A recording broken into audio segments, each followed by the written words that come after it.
Yan. So, nandito tayo ngayon. Magbibigay tayo ng tutorial. Magte-test tayo ng ignition coil. So, pag magte-test ka, lagay mo sa resistance. So, ito yung primary. Itong pangalawa, secondary yung last, live, and then sending.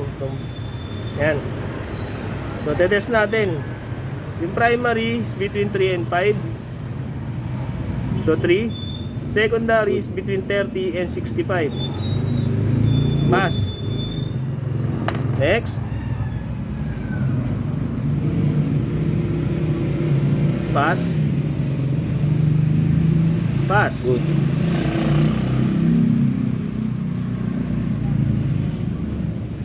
Pass.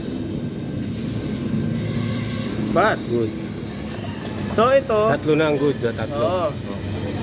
Ito yung isa, sira ito. Kaya ako gumawa ng video. So para makita nyo,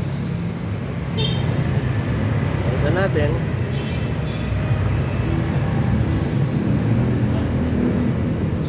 Okay, oh. 5, pasang awa pa dahil matagal. 16.7. So ito yung isa nagloloko. Ngayon may baon si sir, brand new replacement brand new replacement. Hindi pa to na ikakabit. Testingin natin.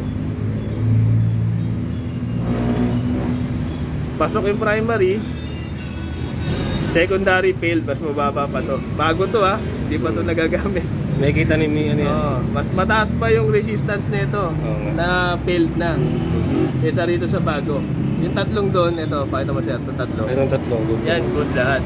So, yun lang yung tutorial Okay. Okay, thank you.